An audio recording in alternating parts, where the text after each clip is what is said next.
I'm going to make a dish that's called Osso Buco. It's an Italian dish, and it's like a braised veal shank. I found this veal shank, but I'm going to do something a little bit different than how it's usually made. And instead of using the gremolata, I'm just going to add the stuff that you put for the gremolata inside with the sauce. So I'm going to wash my hands real quick. I have my pan that's already heated. So what I have is like maybe a pound and a half, maybe 2, of the veal shank. I don't have very much. And then I have, and it's marinating in the white wine, which is any white wine will do. I have a Chardonnay here. And then I have it in some salt and pepper. Usually you put it in some salt on it, you season it with salt, and then you put it in the refrigerator for about 2 hours, and then you bring it back out, and then and you rinse it. But I'm not rinsing it. I just let it marinate with the white wine, and I add the salt and pepper, and I just let it sit for about 30 minutes, 45 minutes. So, and then I have some canola beans that are being soaked here. They won't take long at all to make. And then I have some tomato sauce, and I have some wine, of course, some more white wine, some broth, chicken broth. You could use a beef if you'd like. I have a mirepoix. The mirepoix is 2 parts onion and 1 part celery, 1 part carrots. And make sure that it's all diced the same. And then I have some of the ingredients for the gremolata, which is some parsley, and that's like a good cup of parsley. I have salt, pepper, white pepper. I have oregano. I have some lemon, which usually goes in the gremolata with the olive oil, and some garlic.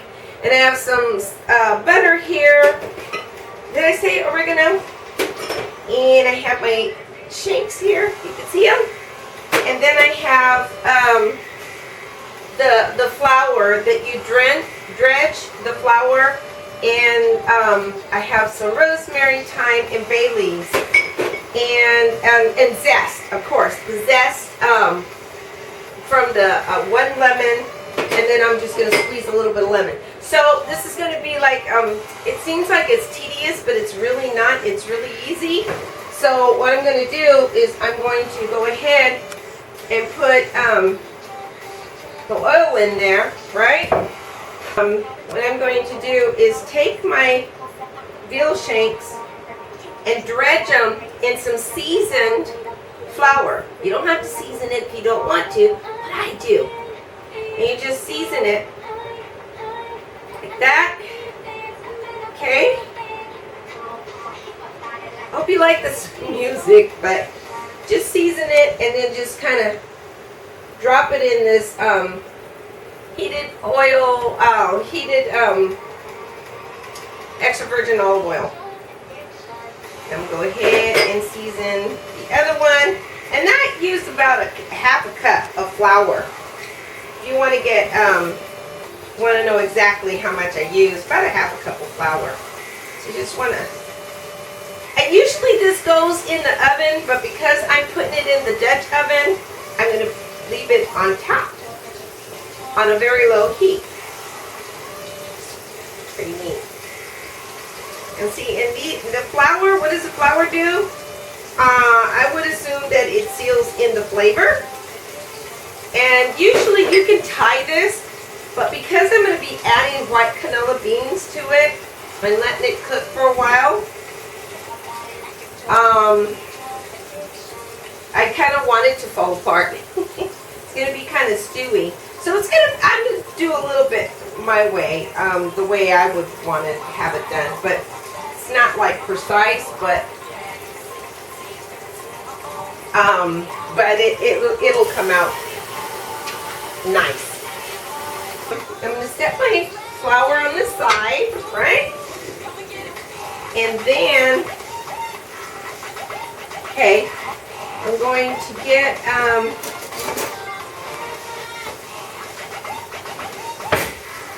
my tongs here, and I want to just cook it gently, you know, kind of fry that, sear that. I'm going to bring you closer so that you can see. You see that? You get a close-up. Okay.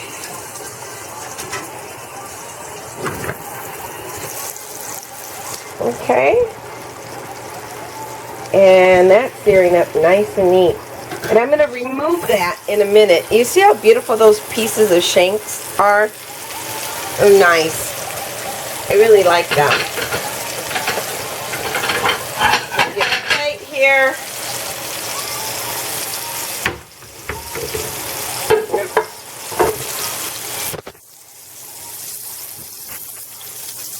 Okay. You want to get a good sear on it, you know, to kind of turn. Oh gosh, I wish I could just bite into it right now because this looks really nice.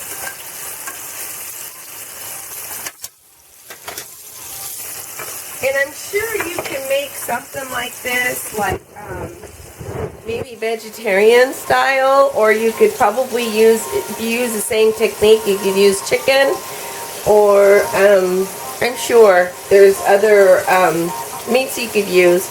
Vegetarian, that means I would just omit the meat itself and then just start doing it vegetarian style with the white canola beans and use a vegetable stock instead. So okay. And beautiful sear on that.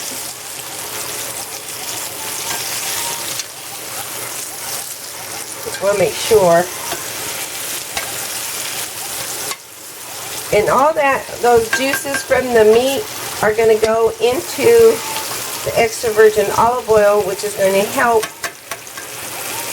season the mirepoix when you stick it in there with some little bit. And that's about, I have like about a half a cup there.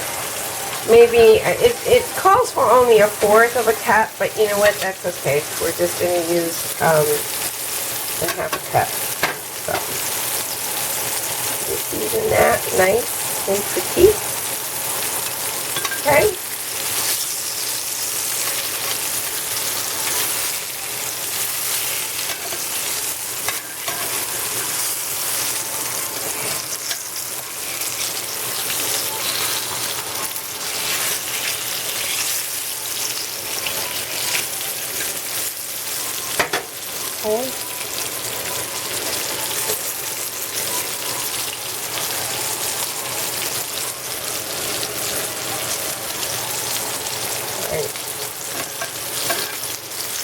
Okay, I'm going to go ahead and remove it. Let it rest on a plate. And then I'm going to go ahead and add my mirepoix. My 1 part onion and, 2 parts of onion and 1 part of carrot and 1 part of celery. Okay.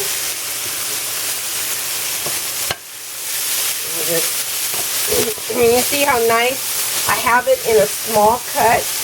They're just roughly chopped. But if you want to get a brunoise, which is a nice square cut, you can use that as well, which will make the dish nice. But this is a nice way, you'll be evening out the cuts on there. Okay. It smells so good. Okay. And this is going to be a part 2. I'm going to put some more extra virgin olive oil in there. You don't have to go all the way to the Mediterranean to get this.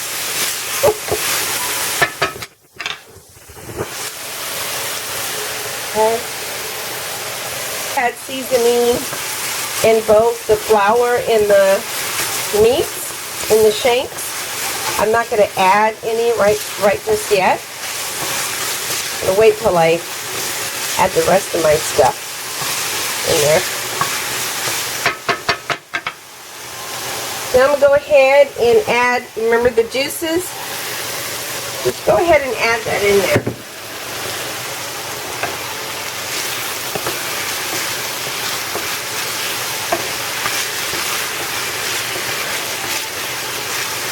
The liquids from the meat where it rested. And I'm going to add the garlic.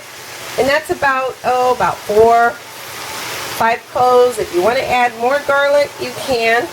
And that's nicely minced as well. A little bit smaller than the vegetables there. The mirepoix.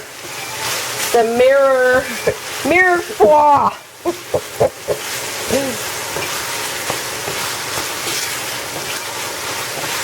This is so delicious. I might even add mushrooms to this because I love mushrooms. Okay. Now, I'm going to go ahead and add, I'm trying to open it. There you go. Okay. Go ahead and add the zest. And that's about a good tablespoon of zested onion from a fresh onion. And then I'm going to add about a good teaspoon of oregano. You don't have to add the oregano if you don't want to. Go ahead and add that in there. And then I'm going to add, about a good, I would say, I want that to cook 32 ounces of stock. Okay. And then my parsley, that's about a good cup. You don't have to put in that much parsley, but I am. And then about a good 2 cups of some tomato puree. And this is going to cook for a while. Now I'm going to add my beans. So I don't want the water in there.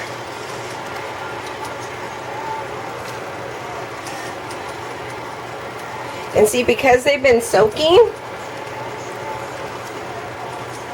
I'm going to need a bigger pot.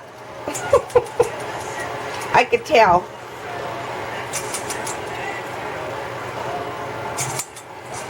Okay. I'm going to transfer this in a bigger pot because it's too big, but I wanted to show you real quick. I'm going to put my, there's a couple sprigs of thyme, there's some bay leaves, and some rosemary, and a couple of tablespoons of butter. And then I want to squeeze some lemon in there. This is going to cook for a while. And then I'm going to add my meat, but I'm going to get a bigger Dutch oven to put that in so it can cook. And then I'll show you the final results when it's done, okay? It should only take about a couple hours on low heat, okay? You can put it in the oven if you want to, but you don't have to. Okay, so this will go in here. And I may go ahead and add a little bit more. And you can add some tomato sauce, paste, sorry. And so, now I'm going to add a little bit more wine in there, and this is all going to go inside there, and then I'll show you the results. Okay, talk to you soon.